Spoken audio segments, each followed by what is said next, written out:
제작진을 상대로 5억 원의 손해배상을 청구했습니다. 이시영이 마약을 한 건 맞고 제가 없는 말을 하진 않고요.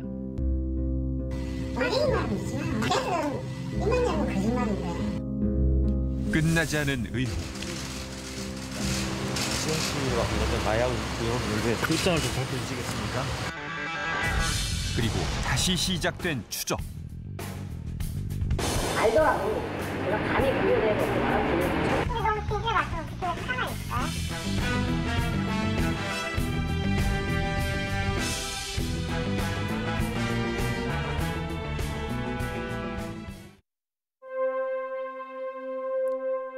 추정 60분은 지난해 7월 검사와 대통령의 아들 편을 방송했습니다. 2014년 마약에 취해 난동을 피우다 검거된 마약 공급책 서씨. 당시 검찰 조사 과정에서 서 씨는 김무성 의원의 사위 이 씨를 비롯한 여러 명의 공범들을 진술했습니다. 그렇게 수사는 마무리되는 듯 보였습니다. 그런데 1년 3개월 뒤 해당 마약 사건은 국내 한 언론을 통해 다시 수면 위로 떠올랐습니다. 이시영이나 이름이 나왔다. 저희들 컨트롤하기에는 좀 부담스러운 것 같았더라. 진짜 핵심은 이시영이라고 저희는 볼 수밖에 없었습니다. 이전 대통령의 아들인 이시영 씨가 검찰 수사에서 제외됐다는 의혹. 대통령의 아들이 방제대에서 하려고 했다가 거기는 봐주고 밑으로 번졌다라고 하는 것에 대해서. 그거는 제가 처음 듣습니다. 제가 우리 강경부장한테 한번 물어보겠습니다. 그건 저 자신이 완전히 처음 듣는 이야기입니다. 그렇소. 저도 금시초문입니다. 당시 우리는 마약 공급책 서 씨도 만났습니다. 시영이요? 그냥 친구예요. 주변에 공범들이 있고 다 있는데 우리가 같이 모여서 술 마신 적도 있는데 친구인 건 아니죠. 해당 사건을 수사했던 검찰 관계자도 찾았습니다. 위험이 나면 우리만 다치잖아 결국. 담당 검사 역시 명확한 해명을 하지 않았습니다. 저희 말씀에 따라 그 부분에서 아마 의혹을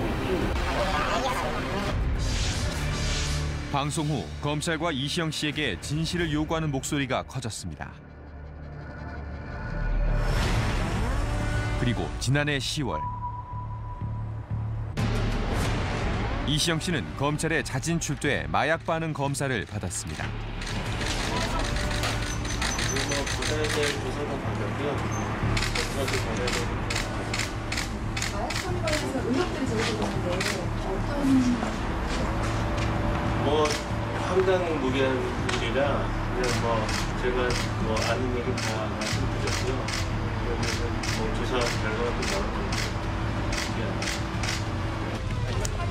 모발 검사와 DNA 채취, 소변 검사에서 모두 마약 음성 반응이 나왔습니다. 이를 근거로 검찰은 이시영 씨의 마약 관련 혐의가 없는 것으로 결론지었습니다. 최순실 국정농단 사태 때 결정적인 진술을 했던 박헌영 씨는 고영태 씨에게 들은 이야기라며 이시영 씨의 마약 의혹을 SNS에 게시했습니다. 이시영 씨는 명예훼손으로 이들을 고소했고 1심 재판 결과 박헌영 씨와 고영태 씨에게 5천만 원의 손해배상 판결이 내려졌습니다. 이시영 씨가 자신의 마약 투약 가능성을 보도한 KBS 프로그램 때문에 명예가 훼손됐다며 KBS 추정 60분 제작진을 상대로 5억 원의 손해배상을 청구했습니다. 이명박 대통령 측에서는 상당히 격앙돼 있는 것 같습니다. 추정 60분이 이전 대통령과 자신의 명예를 훼손했다고 주장하는 시영 씨. 그는 정말 마약 의혹과는 무관한 것일까?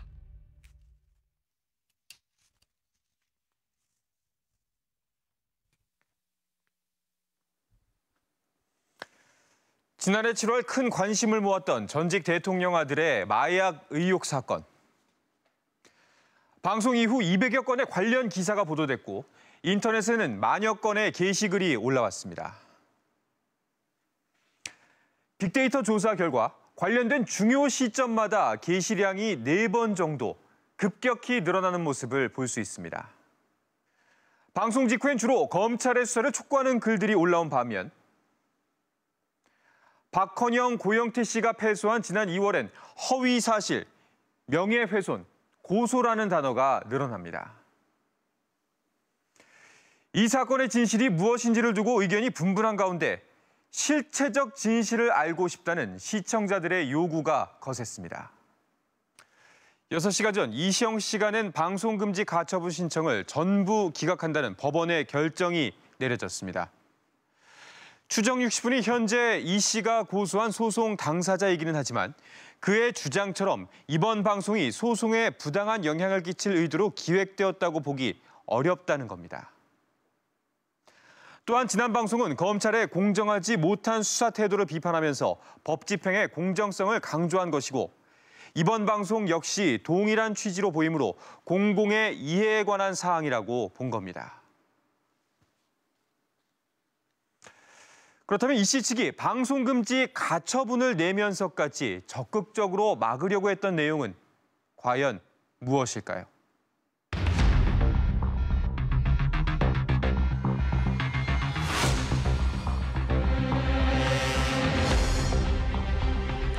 전직 대통령의 아들과 마약 스캔들.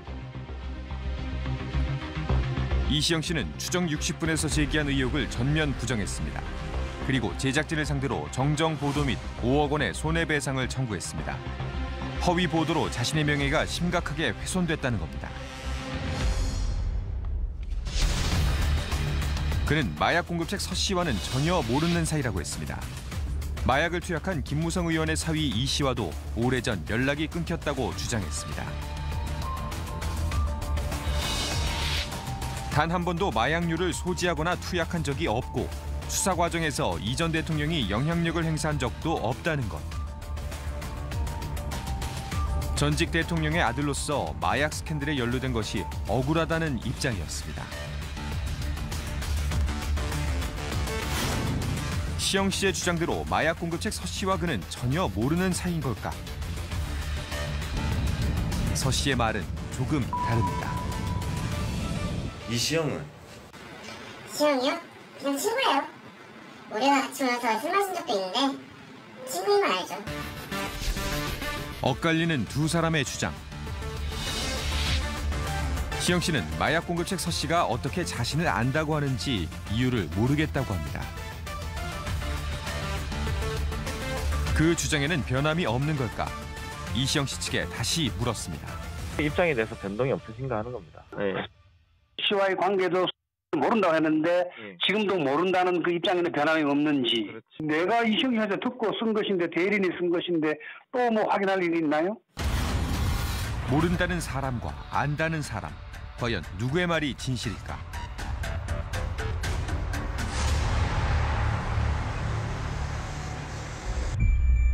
지난 방송 직후 한 통의 제보 전화가 걸려왔습니다.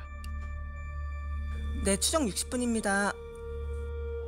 네, 안녕하세요. 혹시 제보될 만할까 해서 전화 드려봤는데요. 추정 60분 보니까 마약 기사가 나와가지고 그런데 옛날 일이어가지고 도움 될까 모르겠네요. 이랑 클럽에서 놀 때 같이 어울렸던 친구들이거든요.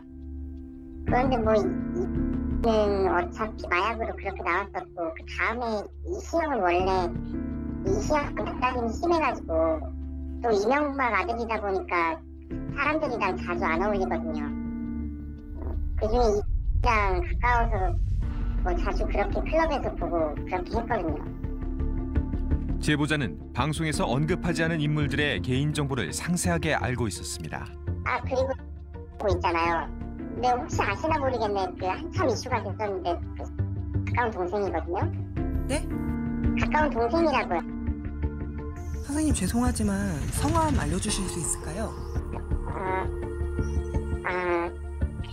이름은 이고요. 놀랍게도 그는 과거 다른 마약 사건으로 서 씨와 함께 처벌받았던 문 씨였습니다.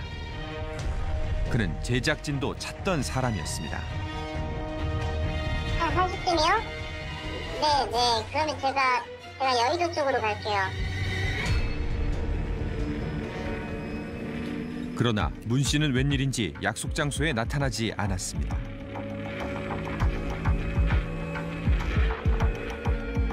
고영태 씨와 박헌영 전 K스포츠재단 과장이 허위 사실을 유포했다며 1억 원의 손해배상 청구 소송을 제기했고 자취를 감춘 문 씨. 백방으로 수소문한 끝에 4개월 만에 어렵게 문 씨와 연락이 닿았습니다. 예. 죄송해요. 제가 저번에는 사정이 있어가지고. 아니 그렇게 만나겠다고 한 사람한테 사주면 어떡해요. 제가 처음에 전화했을 때 이런 법적 문제는 없었어요. 근데 제가 이런저런 제보를 드리고 난 뒤에 그다음 박한영 씨가 SNS로 인해서 문제가 돼서. 법적으로 문제가 될까 조심스러웠다는 문 씨. 애초 이시영 씨와는 어떻게 알게 된 걸까? 주로 어디서 만나시게 된 겁니까? 알게 되었다가 그 다음에 알게 되고 제가 그 이시영 씨랑 같이 다니다 보니까 클럽에서 만나보고 그렇게 가장 잘 아는 것. 그는 서 씨, 이시영 씨 등과 어울렸던 장소를 정확히 기억하고 있었습니다. 클럽은 주로 강남에 있는 클럽인가요? 그때는 였었거든요. 그때랑 그때거든요. 그때가 2009년, 10년도였을 거예요, 아마. 2009년 영업을 시작한 이 클럽은 당시 강남 일대에서 가장 인기 있던 곳입니다. 이곳에서 서 씨와 시영 씨가 함께 어울리는 걸 목격했다는 제보자의 주장.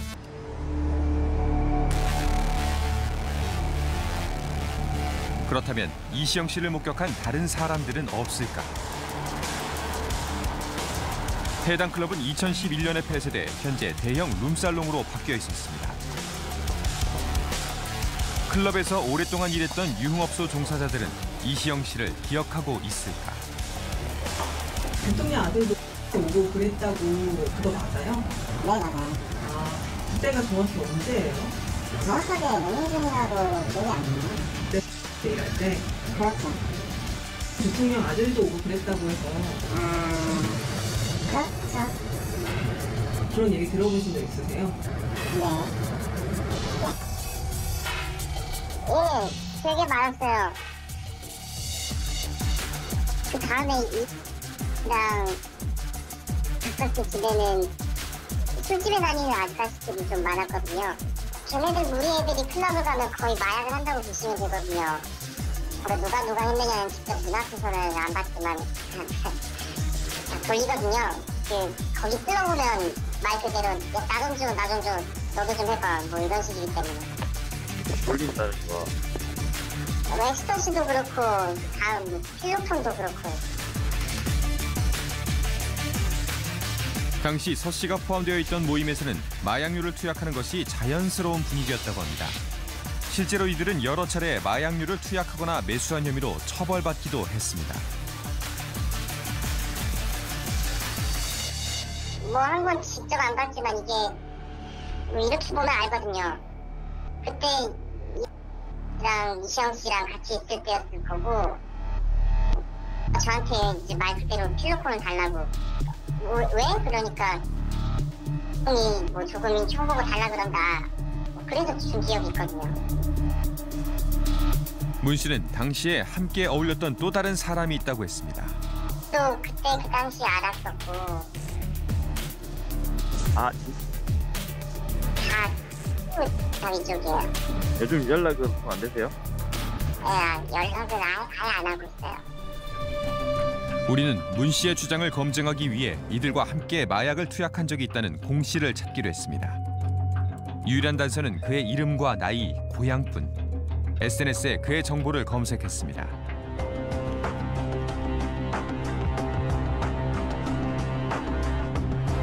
그리고 수소문 끝에 공 씨로 추정되는 인물을 찾았습니다. 보시면 나이가 5년? 서울. 우리가 찾는 공 씨와 고향도 나이도 달랐습니다. 동명이인들을 한 명씩 만나 확인하는 작업을 반복했습니다. 그렇게 한 달이라는 시간이 흘렀습니다. 긴 추적 끝에 우리는 공 씨로 추정되는 사람을 어렵게 찾을 수 있었습니다. 현재 지방에서 평범한 직장 생활을 하고 있는 공 씨. 그는 이시영 씨와 마약 공급책 서 씨와 어울렸던 사실이 있을까?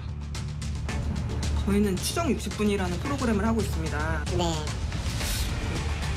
일단 이시영 씨랑 친구 사이라고. 그것 때문에 그러시는 거예요? 네, 저희가 씨한테 면회도 어렵게 했고. 잘 지내요, 다들? 친근한 듯 그들의 안부를 묻는 공 씨. SNS를 통해 그와 마약 스캔들 공범들과의 친구 관계를 확인했습니다. 그는 정말 그들과 친한 사이일까? 공 씨는 문 씨와 마찬가지로 과거 이시영 씨와 마약 공급책 서 씨 등과 함께 클럽에서 어울렸다고 합니다.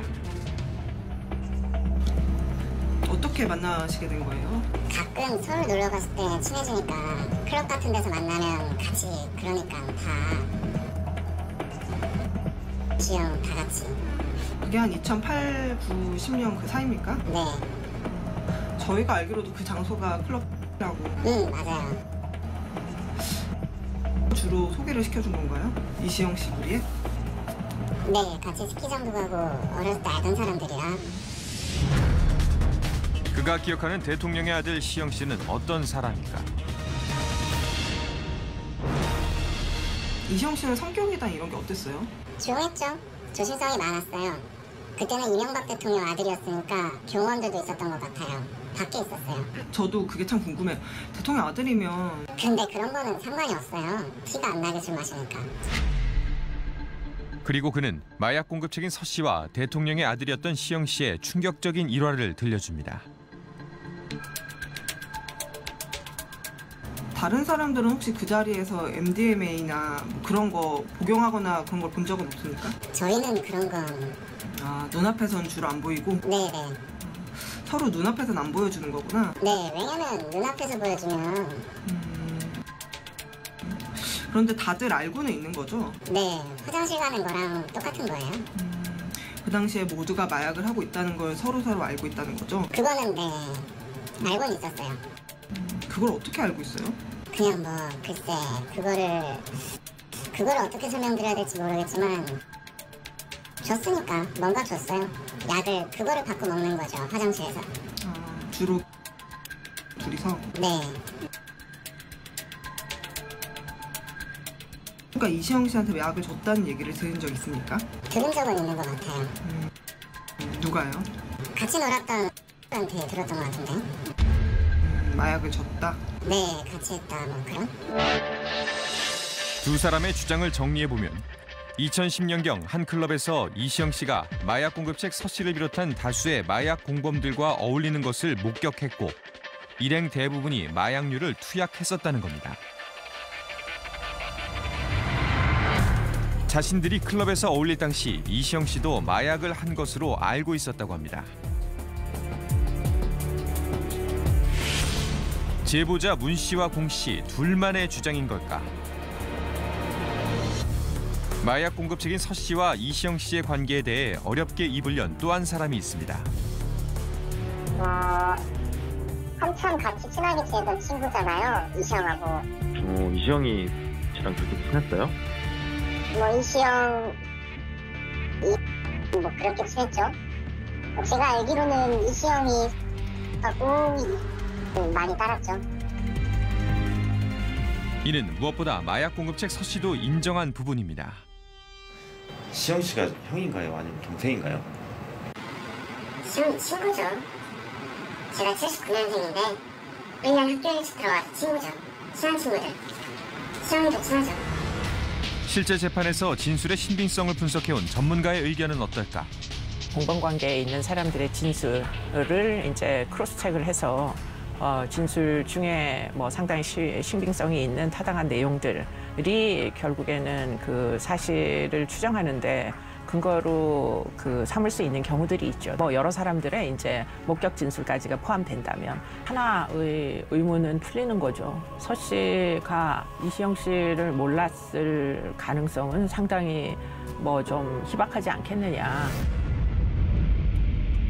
방송 이후 직접 전화를 걸어온 제보자 문 씨와 우리가 몇 가지 단서를 통해 직접 찾아낸 공 씨의 말은 대부분 일치했습니다. 2010년을 전후로 강남의 클럽에서 이시영 씨를 여러 차례 목격했고 당시 이 씨와 어울렸던 인물들은 김무성 의원의 사위 이 씨와 CF 감독 등 하나같이 마약 투약을 일삼던 이들이었다는 겁니다. 마약 공급책 서 씨 역시 그중 한 명이라고 했습니다.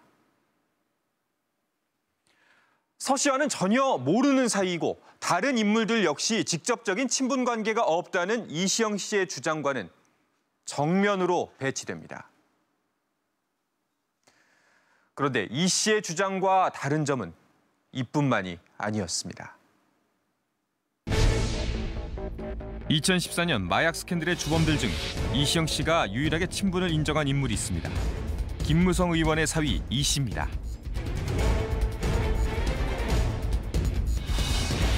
그런데 시영 씨는 이 씨가 마약 범죄를 저지르기 이전인 7, 8년 전 그와 이미 연락이 끊겼다고 주장했습니다. 서로 알고 지낸 기간은 약 3년. 그 기간 동안 시영 씨는 이 씨가 마약류를 취급한 사실을 전혀 몰랐다고 강조하고 있습니다.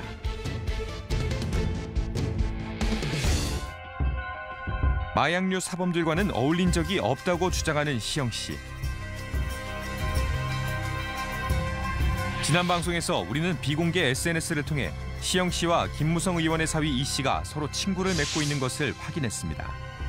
그리고 이 씨의 마약 사건 공범인 대형 병원장의 아들 나 씨 역시 시영 씨와 친분이 있을 것으로 추측했습니다. 이에 대해 시영 씨는 해당 SNS상에서 본인과 서로 친구를 맺고 있는 사람은 김무성 사위 이 씨일 뿐 다른 마약 사범은 알지 못한다고 주장했습니다. 우리는 좀 더 면밀하게 이들 관계를 살펴보기로 했습니다. 다른 SNS상에선 새로운 단서를 찾을 수 있지 않을까.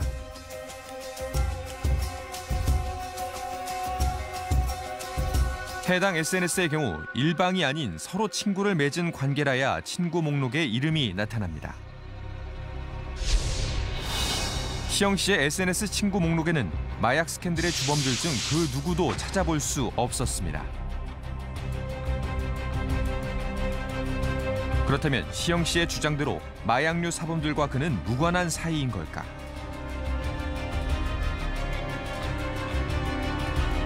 일명 김무성 의원 사위 마약 사건이 최초로 보도된 이후 언론인들 사이에서는 당시 검찰 수사에서 이 전 대통령의 아들만 빠졌다는 정보가 돌았습니다. 동아일보 보도가 있은 다음에 그 언론계에 파다했거든요. 이 상황에서는 누군가가 빠졌다라는 정보들이 굉장히 많이 돌았고 그럼 이 사람들이 친분이 있다 없다를 상식적으로 확인하려면 21세기에는 역시 개인이 이제 SNS 계정이라고 생각을 했고요. 뭐 가장 대중적인 게 페이스북이었고 들어가서 인물 검색을 이제 하나하나 해봤죠. 친구 검색을. 근데 이제 주범 3명이 나란히 있었던 거였죠. 그거 한 번쯤 또 볼 수 있습니까? 예, 보여드리겠습니다. 탐사보도 전문 기자는 남들이 미처 주목하지 못한 새로운 사실을 확보합니다. 자, 이거고요. 2015년 당시 이시영 씨의 SNS 친구 목록이 그것입니다. 현재와 달리 마약 사건의 주범인 나 씨와 김무성 사위 이 씨, 박 씨가 친구로 등록돼 있습니다. 한 줄로 쭈루루 이렇게 있는 거예요. 이게 캡처한 날짜 같은 것도 볼 수 있나요? 예, 이거는요. 뭐 이렇게 뜨죠? 그러면 진짜 예, 여기 이렇게 쓰죠. 예, 2015년 9월 14일. 그가 이 목록을 저장한 것은 최초 보도 나흘 뒤 시영 씨의 이름이 세간에 오르내리기 직전의 일이었습니다. 자, 예컨대 이 중에 이 많은 사람들 중에 뭐 1명 정도 맺고 있으면 그럴 수 있다고 칩시다. 근데 주범 3명이 다 친구로 되어 있다. 이거는 당연히 합리적 의심을 할 수 있는 개연성이 있는 거죠. 현재 시영 씨의 SNS 계정은 2016년에 새로 생긴 것으로 추측됩니다. 이제 그의 친구 목록에선 논란이 된 마약류 사범들은 찾을 수 없습니다. 마약류 사범들과는 어울리지 않았다고 주장하는 시영 씨. 그가 그들과의 관계를 부정하면 의혹은 사라지게 되는 것일까? 그중 김무성 의원의 사위 이 씨와의 친분 관계는 인정했던 시영 씨. 준비 서면과 소장에서 시영 씨는 이 씨와의 관계에 대해 여러 차례 설명한 바 있습니다. 특히 눈에 띄는 것은 2010년 이후로는 만나거나 연락을 한 적이 없었다는 부분입니다.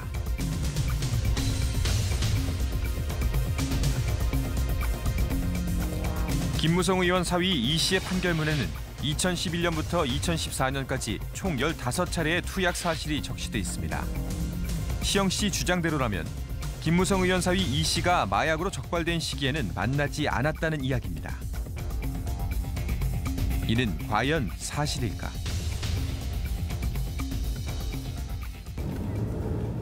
당사자인 이 씨에게도 확인하기로 했습니다.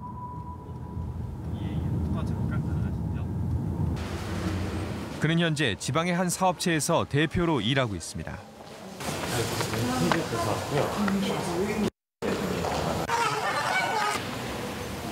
이 씨와의 만남은 불발되었습니다.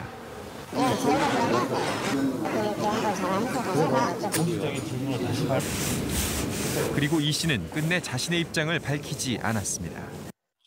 그 질문 답이 저기에 대해서 본 적도 없고 들은 적도 없다는데 그건 똑부러지 얘기하던데요. 아니, 친구 사이잖아요. 친구는 아니고 선배일 거예요, 그쪽에.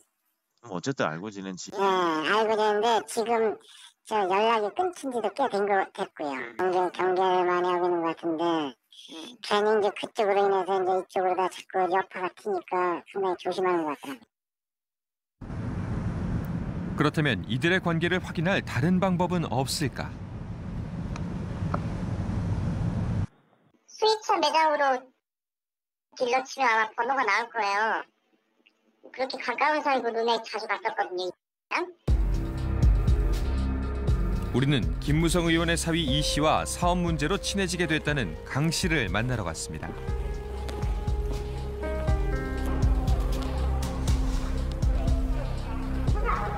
취재진의 신분을 밝히기 전 그에게 이 씨를 아는지부터 물었습니다.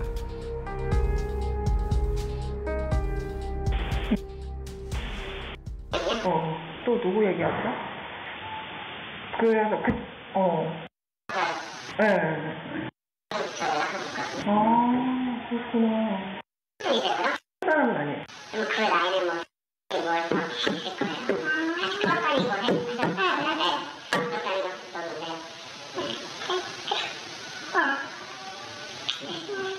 지금은 같이 잘 안 보세요? 그분들은?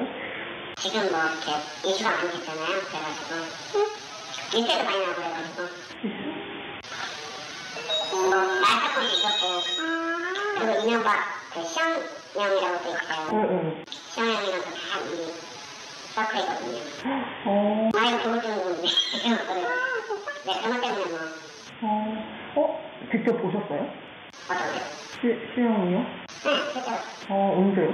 예전에. 몇 년쯤이요 혹시? 왜요? 아니 그거는 몰라가지고 대통령실 때? 네. 시영 씨와 이 씨가 친한 사이라고 설명하는 강 씨. 보다 정확한 내용을 확인하기 위해 취재진임을 밝히고 재방문했습니다. 시영 씨의 말대로 둘은 2010년 이후엔 만나지 않은 걸까? 2010년도 이후에 이시영 씨 만난 적 있어요. 네? 이시영. 시영이요? 네. 네. 그 이시영이라고? 시영이요? 네. 네. 마약 투약은 제가 잘 모르겠고요. 클럽에서 제가 그 당시에 본 거는 한 번 있어요. 그때 있었던 사람이 형이랑 시영이 형이 그때 시사동에 그때 딱 한 번 됐어요. 시사동에 그때 침대 그 밑에 라고 있었어요. 저는 거기서 딱 한 번 봤어요. 2010년 이후에도 시영 씨와 김무성 의원의 사위 이 씨가 함께 있는 모습을 본 적이 있다는 겁니다. 게다가 둘을 목격한 곳도 정확히 기억하고 있습니다. 해당 업소로 찾아가 봤지만 이미 폐업한 상태. 해당 업소의 개업일은 2012년 9월입니다. 시영 씨의 주장과 달리 둘이 2010년 이후에도 만났다는 정황. 우리는 당시 이곳에서 근무했던 관계자에게도 확인해보기로 했습니다.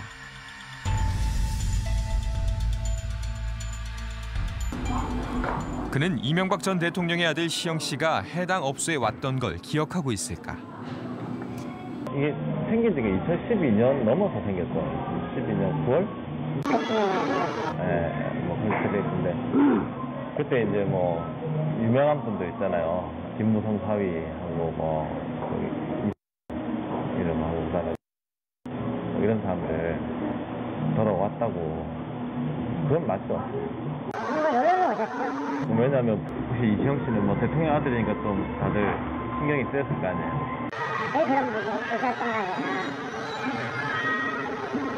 그러니까 그런 이야기도 이렇게 다니는 것처럼 알려도 되는 가정이 있었는데 프라이빗하게 운영을 프라이빗하게 와서 밀실 같은 게 있지만 가게 자체가 프라이빗했어요. 저희가 가게가 간판인 자체가 없었어요. 그 이시영 씨가 한 몇 번 정도 왔어요, 거기? 한 달에 한 번씩 2012년 9월 이후로 가게가 그때 볼 때 주로 누구 같이 오셨던 것 같아요?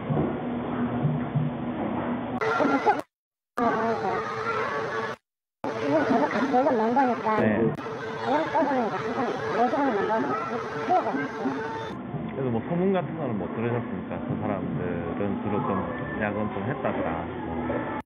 같은 경우는 말이 많았죠. 그럼 그 안에서 서로 하는 사람들도 있었겠네요. 박수씨가 저희 평소에도 중국에 설치, 외곽가는 설치는 가고 그랬어요. 그래서 크게 하고 그랬어요. 마약류 투약을 의심받을 만한 행동은 하지 않았다는 시영 씨. 공교롭게도 그의 친구 목록에서 사라진 친구들은 하나같이 2014년 마약 사건의 공범으로 처벌을 받았습니다. 이는 과연 우연의 일치일까? 취재 결과 한 가지는 분명해 보입니다. 은밀한 장소에서 시영 씨가 마약 사범들과 어울리는 모습을 봤다는 사람들이 한둘이 아니라는 겁니다. 거의 마약 사범으로 처벌을 받은 사람들이고 그 사람들과 어울려서 특정한 사람이 아니면 갈 수 없는 클럽에서 여성들이랑 같이 접대부랑 같이 뭐 이런 것들을 했었다라는 사실은 이시영의 말을 탄핵할 수 있는 그건 분명하죠. 시영 씨의 주장과는 반대되는 정황과 진술들. 끊이지 않는 마약 의혹에 대해 그는 어떤 입장일까? 지난 3일 횡령 배임 혐의로 검찰에 소환된 시영 씨를 만났습니다. 시영 씨와 관련된 마약 의혹 연루에 대해서 한번 국민적인 관심사가 있습니다. 여기에 대해서 입장을 좀 밝혀주시겠습니까? 수습은 지난 방송에 대해서 어떻게 생각하십니까? 관련된 취재를 좀 하고 싶은데 허락을 좀 해주시겠습니까? 질문을 좀 해주시겠습니까? 입장을 밝히시겠습니까? 전면 부인하십니까? 그렇죠?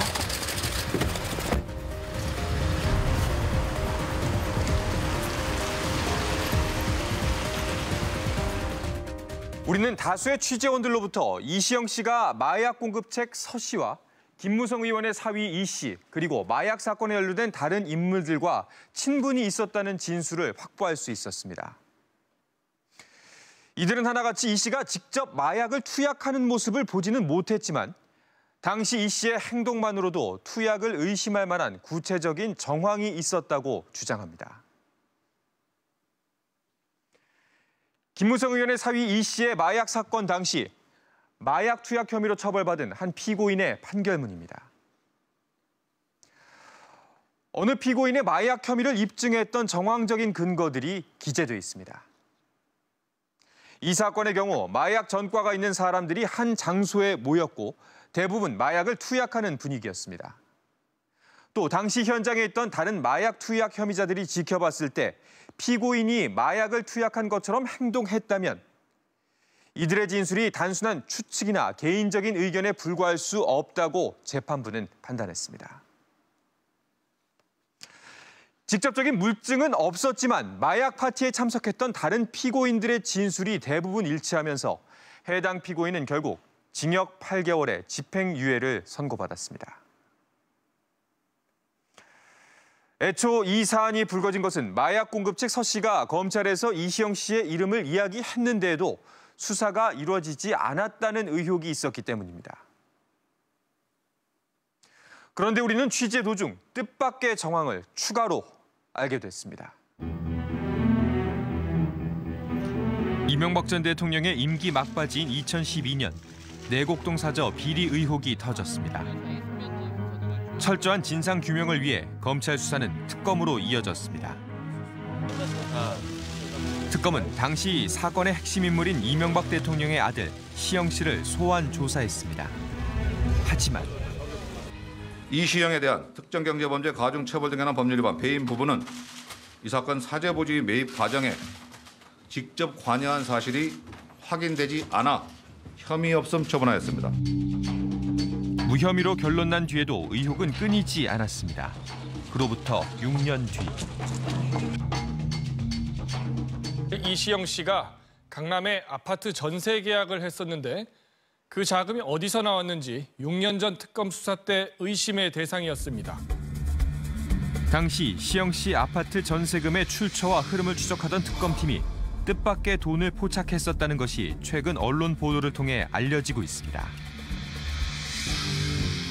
6년 전에 내곡동 특검이 경호처의 특수활동비가 이시영 씨 측에 흘러가서 사용된 정황을 포착했었다고 합니다. 청와대 경호처가 출금한 수표는 시영 씨의 집 근처 현금 인출기에서 여러 계좌로 입금됩니다. 이 중 일부가 시영 씨의 친구의 계좌를 거쳐 강남 주점 관계자에게 수차례 흘러갔다는 겁니다.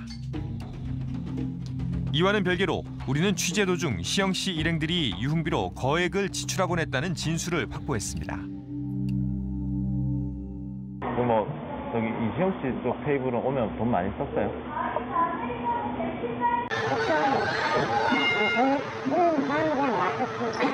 많이 나오면 얼마 정도 나오는 거예요? 3만 원, 3천만 원. 계산을 누가 해요, 그러면? 이시영 씨가 한 건 아니고.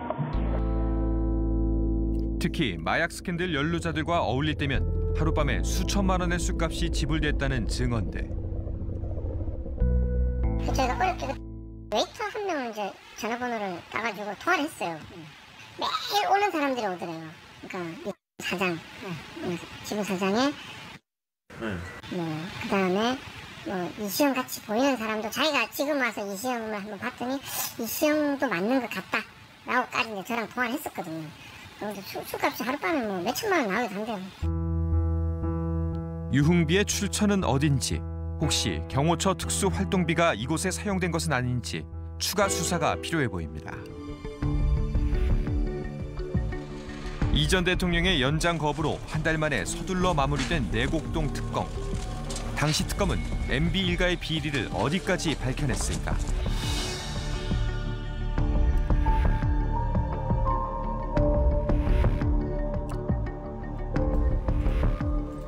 우리는 당시 특검팀 관계자들에게 6년이 지난 지금에서야 드러난 수사 내용들에 대해 물었습니다.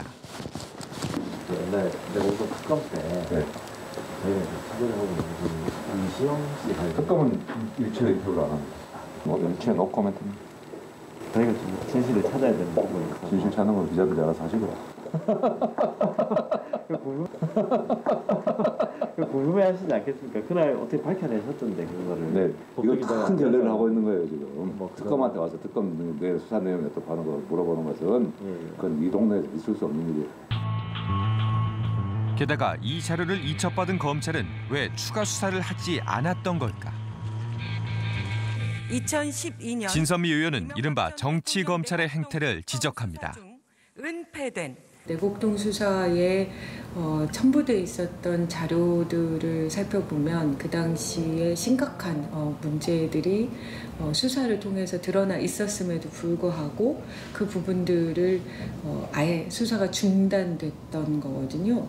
지금 뭐 드러나고 있는 것처럼 이시영 씨가 그 당시 내곡동 비자금 관련했을 때 현직 청와대 공무원들이 상납하는 형식으로 자기들이 대납을 했는데 그런 게 다 나와 있는데도 아무 문제가 되지 않고 일반인의 관점에서 보면 이건 구속돼서 조사받아야 할 상황이 단서가 나와 있었던 것이 다 묻히니 그분들의 입장에서야 무슨 일을 해도 나는 괜찮겠구나 라고 생각하게 만드는 거죠. 우리나라의 공권력이.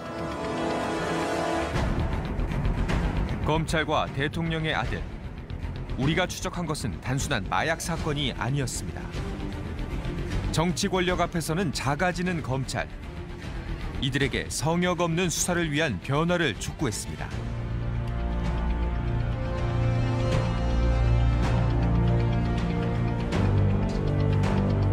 방송 이후 시영 씨를 둘러싼 부실 수사 의혹을 검찰에서는 철저하게 조사했을까?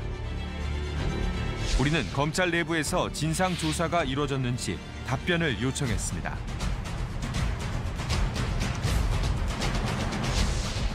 검찰은 시영 씨가 자진해서 받은 마약 반응 검사 결과 혐의점을 찾지 못했다고 밝혔습니다. 그가 검사를 받은 시기는 해당 마약 사건에서 4년이 지난 시점. 하지만 검찰은 검사 결과만으로 무혐의 처리했습니다. 마약 반응 검사 결과는 시영 씨가 박 씨를 상대로 낸 명예훼손 재판에서도 중요한 판단 근거로 작용했습니다. 방금 이야기했다시피 이시영 씨가 마약 음성 반응이 나왔다고 하는 것은 그 검사로부터 역산해서 6개월과 1년 전에까지 마약을 안 했다라는 강력한 반증인 거죠. 4년 전의 것이 이 지금 현재의 마약 반응 검사에 있어서 이게 허위다라고 이야기할 건 아니다라는 거예요. 그건 증거가 안 돼요. 마약 반응 검사 외에 추가 조사는 이뤄진 것일까? 수사를 개시할 단서를 발견할 수 없어 진행하지 않았다는 검찰의 답변. 당시 추정 60분이 제기한 수많은 단서들은 어떻게 된 걸까? 이전 방송에서 이시영 씨를 친구라고 얘기한 마약 공급업자 서 씨도 그 단서 중 하나입니다. 우리는 최근 출소한 그에게 다시 확인을 요청했습니다. 저 괜히 많이 잘못했다가 저까지도 피해 보면 어떡해요. 그냥 걱정이 돼가지고 안 돼. 혹시 만약 저도 소송 걸리면 어떡하려고 그러세요? 이미 끝난 사건이라며 연루되고 싶지 않다는 서 씨. 그를 잘 알고 있는 다른 누군가는 없을까? 쟤는 저랑 3년 같이 산 형이고 지금도 맨날 같이 편지하고 있지만 서 씨 스스로 가장 친하다고 소개했던 지인은 놀라운 이야기를 들려줬습니다. 너도 억울한 게 있지 않냐? 그때 당시에 줬었을 때 그런 말을 했었냐? 정확히 들어보니까 담배 피며 이야기하고 그런 것들을 수사 보고서를 올리잖아요. 그때 옆에서 하고 옆에서 조사를 받고 있을 때 얘기를 했대요. 아니 뭐 수사관하고 검찰에 있는 데서 이시영 뭐 시영이도 뭐 이거 했는데 시영이는 처벌 안 받나 뭐 그렇게 얘기했대요. 당초 알려진 마약 공급책 서 씨 외에도 이시영 씨의 이름을 검찰에 언급한 사람이 있었다는 것. 그는 바로 CF 감독 박 씨라고 했습니다. 이는 놀랍게도 앞서 만난 공 씨의 진술과 일치했습니다. 아 맞다. 그때 얘기 들었어요. 자기들이 진술을 했는데 아시죠? 자기가 얘기를 했지만 그게 조사상에는 보이지 않았다. 아 이시영 씨를 얘기했는데. 네. 그러니까 또 검찰에서 이시영 씨를 얘기를 한 거네요. 예, 얘기를 하고 원래 다 얘기했었잖아요. 그래서 자기도 그냥 다 얘기를 했는데 그런 것들이 아예 조사상에 있지 않았다고 얘기를 했어요. CF 감독 박 씨가 서 씨와 함께 이시영 씨의 마약 투약 의혹에 대해 진술을 했는데 나중에 보니 조서에 남지 않았다는 겁니다. 우리는 당사자인 박 씨를 만나 확인해 보기로 했습니다. 박 씨의 사무실은 비어있는 상태, 전화기는 내내 꺼져 있습니다. 당시 함께 검찰 조사를 받았던 마약 판매업자 정 씨는 어떨까? 한 언론사의 잠입 취재에 포착된 정 씨의 모습입니다.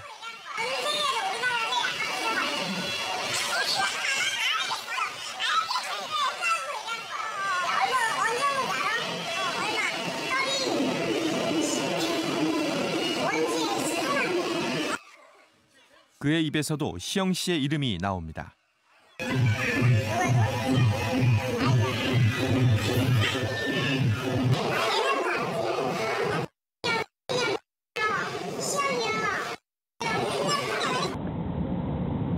(10개월) 전 구치소에 수감 중이던 정 씨는 제작진의 접견 신청을 거부했습니다.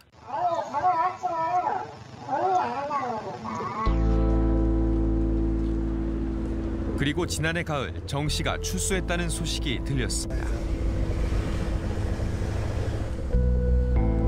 2014년 마약 사건 수사를 받았던 당사자 정 씨. 그를 만나기 위해 우리는 정 씨의 행적을 추적했습니다.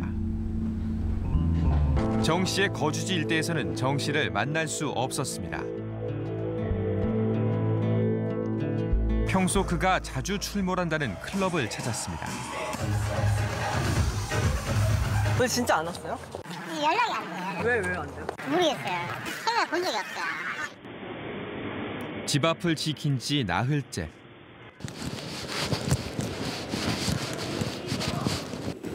정 씨의 차가 주차장에 들어왔습니다. 정 씨가 본인의 차량에 남긴 번호로 전화 연결을 해서 그를 만날 수 있었습니다. 정 씨는 극도로 주의를 경계했습니다.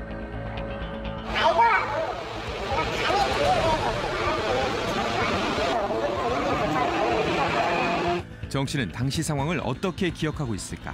근데 그때 자원하시는 게 그때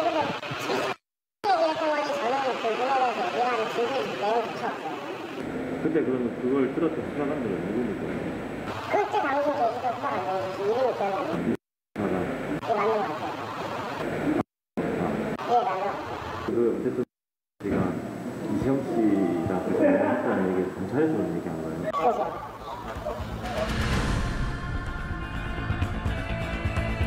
당사자들은 당시 상황에 대해 입을 닫고 있지만 그중 한 명은 서 씨가 진술했다고 주장합니다. 박 씨 역시 검찰의 시영 씨의 이름을 진술했다는 내용도 복수의 취재원으로부터 확인했습니다. 누군가는 시영 씨의 마약류 투약을 진술했을 가능성이 높습니다.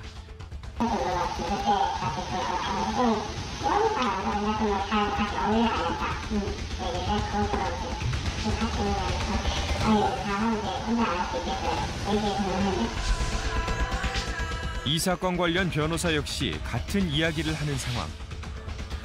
검찰 수사 초기에 이 전 대통령의 아들 시영 씨에 대한 진술이 있었다는 겁니다.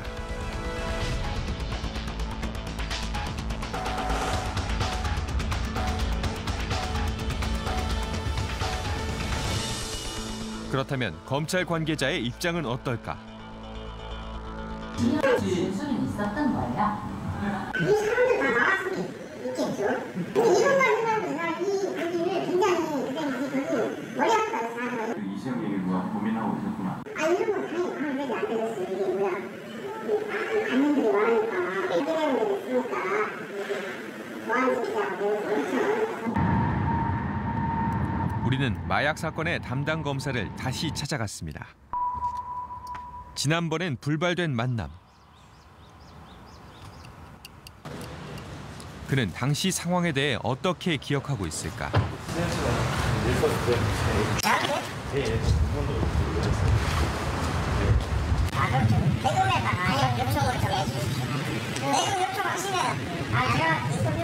마약사의 시영이라 믿습니까? 여러 그것만 알려주시면 진실만 말씀해주시면 되지 않습니까? 제가 잘못하는 그 여러 정보가 있으면 다 잘못된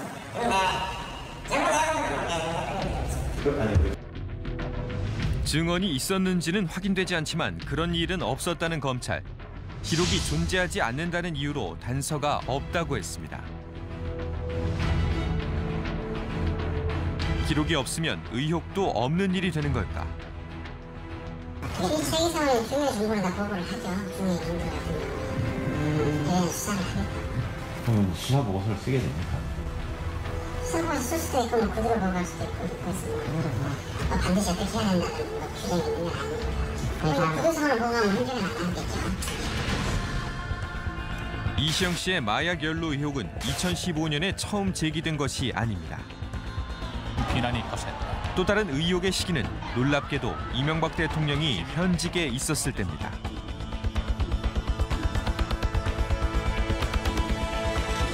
당시 검찰은 각종 의혹들의 진상 규명보다는 청와대 눈치 보기에 바빴습니다. 대통령의 인맥이 검찰 라인을 장악한 탓이라는 비판이 거셌습니다. 이 시기에 이시영 씨의 또 다른 마약 연루 의혹이 있었다는 겁니다.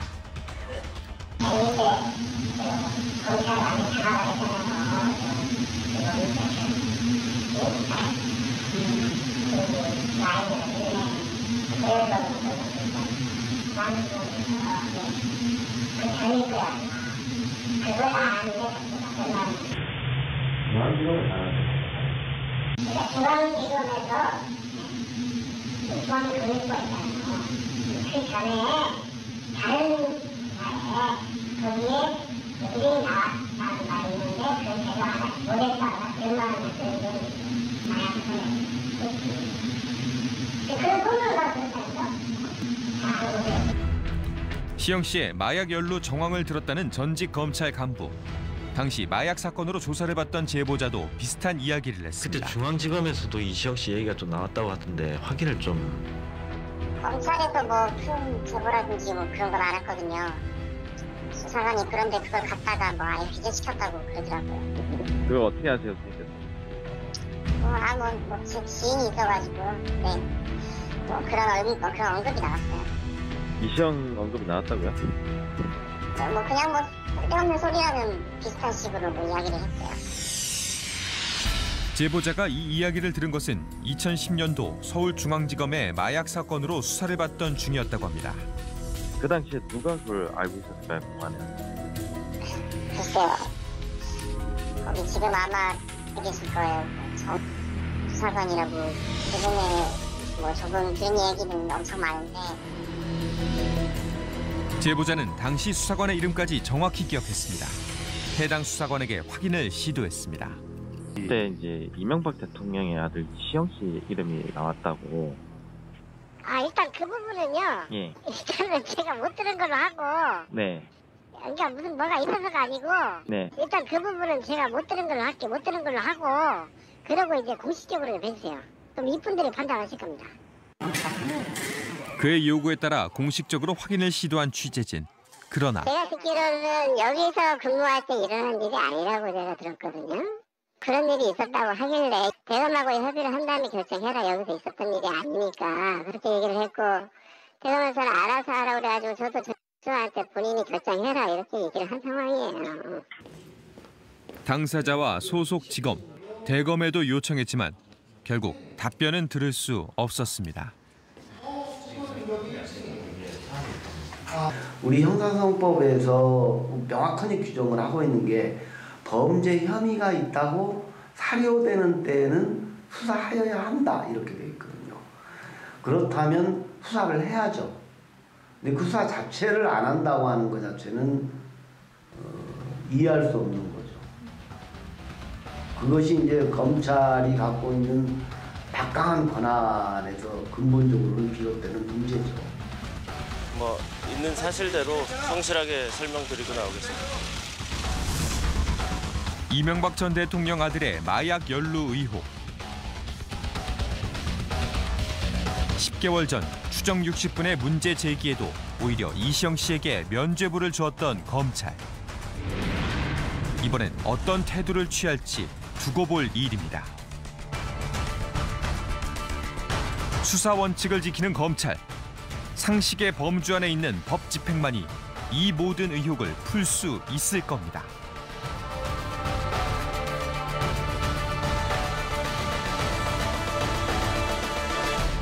우리는 2014년의 마약 사건은 물론 그 이전에도 검찰에서 이시영 씨의 이름이 언급됐다는 내용을 복수의 취재원들로부터 들을 수 있었습니다. 하지만 방송 이후에도 검찰은 수사를 개시할 만한 단서를 발견할 수 없었다는 답변을 전해왔습니다. 우리가 이미 만났던 마약 사범들은 물론 새로 만날 수 있었던 다수의 취재원 중 누구 한 명이라도 접촉해볼 노력은 했는지, 진정한 수사 의지는 있었는지 다시 한번 묻고 싶습니다. 이시영 씨의 마약 연루 의혹은 단순한 개인의 범죄가 아닙니다. 이시영 씨 본인도 우리를 상대로 낸 명예훼손 소송의 소장에서 원고는 전직 대통령의 아들로서 사회적으로 모범을 보여야 할 위치에 있다고 인정한 바 있습니다. 국민 세금인 청와대 예산이 이 씨의 유흥비로 흘러들어갔을 가능성까지 제기된 지금,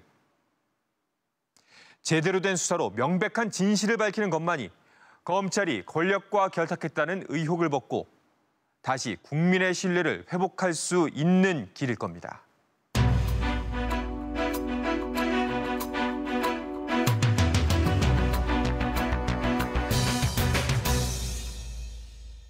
사상 초유의 의료사고가 발생했습니다. 4명의 신생아가 잇따라 숨졌습니다. 살기 위해 들어간 병원에서 죽어서 나온 게 말이 되냐고요. 의사 없는 병원이었어요, 거기는. 그냥 방치한 거야. 사고가 발생한 다음에 제일 먼저 정리합니다. 전반적으로 그냥 그 안이 그냥 확 그냥 오염이 됐을 가능성은 배제는 못해요.